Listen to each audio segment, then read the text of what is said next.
By the time the gunfire stopped, the hostages were already dead, and the truth about how they died would be argued over for decades. For most Americans, the Attica prison uprising is remembered as a riot that spiraled out of control.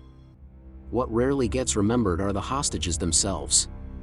Correction officers and civilian employees taken captive, held for days, promised safety, and then killed in the retaking of the prison. Their names faded. Their stories narrowed into footnotes. And the circumstances of their deaths were misunderstood, misreported, and, for years, deliberately misrepresented. Attica Correctional Facility sits in rural western New York, a maximum security prison whose name became shorthand for chaos after September 1971. But long after the headlines moved on, families of the hostages were left with unanswered questions. Not just about why their loved ones died, but how the public narrative erased them almost entirely. The first thing most people never learn is that the hostages were alive until the final moments. When inmates seized control of parts of the prison, they took dozens of correction officers and civilian workers hostage. Negotiations followed. Demands were made. Outside observers were brought in. For 4 days, the standoff remained tense but controlled. Hostages were kept together. Some were injured. None were killed during the takeover itself. That detail matters, because what happened next would be denied almost immediately. On the morning authorities decided to retake Attica by force, the official story was simple and fast-moving. Hostages had their throats cut. Inmates had executed them. The violence was framed as inevitable, brutal, and inmate-driven.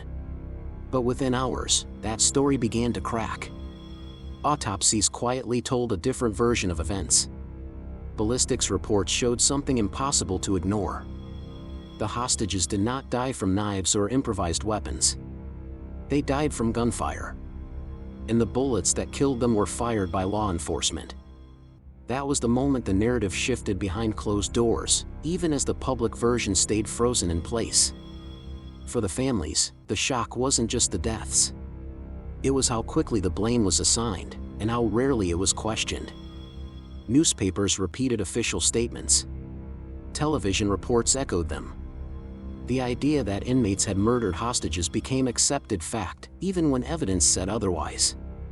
What followed shocked even experienced investigators. The retaking of Attica involved overwhelming force.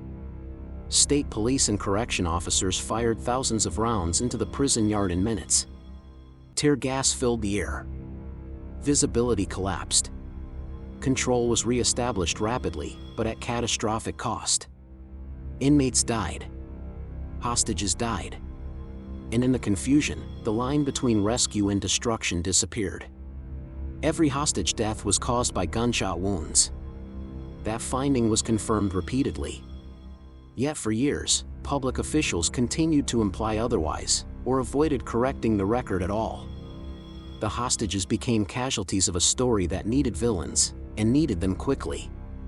Families of the deceased were often informed late, given incomplete details, or pressured not to speak publicly. Some were told their loved ones had been mutilated by inmates, a claim later proven false. Those words stayed with families for decades, long after they were disproven. Few people outside ever learned what happened next. As lawsuits and investigations unfolded, the focus shifted almost entirely to inmate deaths and state responsibility. Those issues mattered, and still do. But in that process, the hostages themselves slipped into an uncomfortable middle ground. Acknowledging their deaths as the result of state gunfire complicated every version of the story. For officials, it meant admitting a rescue operation had killed the people it was supposed to save. For the public, it meant confronting the idea that the most violent moment of the uprising came not from inmates, but from the response. So the hostages were remembered in the simplest way possible, as victims of inmates, not of policy, decisions, or tactics. But that wasn't the worst part. Some families spent years fighting to correct death certificates, public records, and official summaries. In some cases, causes of death were initially listed in ways that obscured the role of gunfire. Autopsy details were withheld. Evidence was slow-walked or sealed. when the truth emerged, it didn't arrive with headlines. It arrived in legal filings, medical reports, and quiet confirmations that never reached the public consciousness. The men who died as hostages were not symbols. They were employees doing routine jobs on an ordinary workday. Some were nearing retirement. Some had families waiting for them at home that night. Their final hours were spent as bargaining chips in a standoff they didn't create. During negotiations, inmates repeatedly emphasized that the hostages were leverage, not targets. Independent observers confirmed that hostages were being kept alive deliberately. That fact undermined the claim that inmates had planned or carried out their deaths. And yet, the official explanation held. If stories like this matter to you, subscribe, because the next one goes even deeper. As time passed, the hostages became invisible in public memory. Memorials focused on the uprising. Academic discussions centered on inmate rights, state violence, and reform. All essential conversations. But the men who died in custody, under state fire, were rarely named. Even anniversary coverage often reduced them to numbers.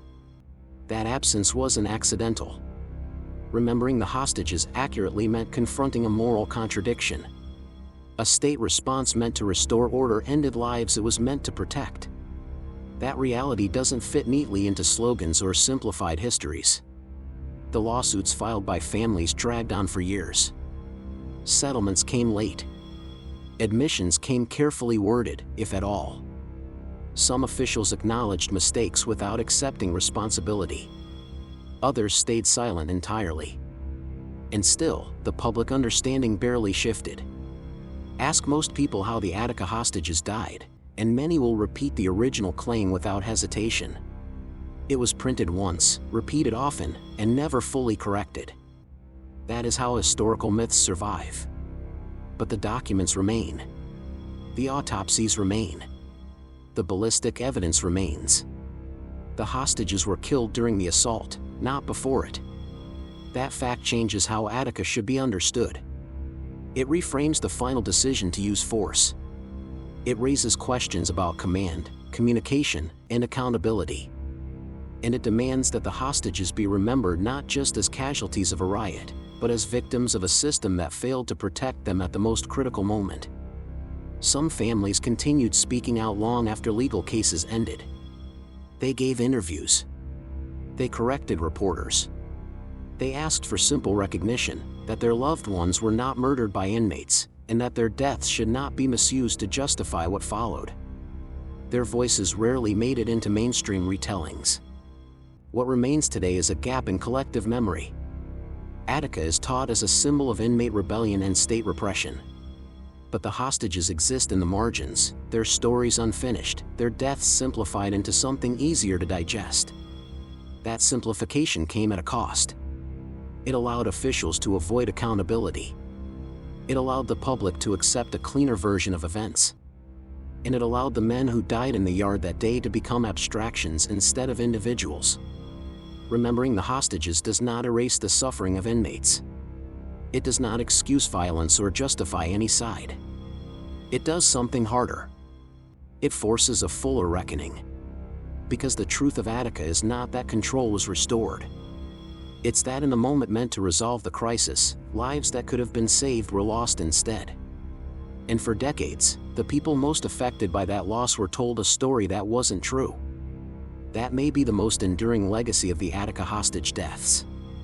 Not just how they died, but how long it took for the truth to be acknowledged, and how easily it was forgotten. If this story kept you watching, the next one will stay with you even longer. Subscribe for more real prison documentaries.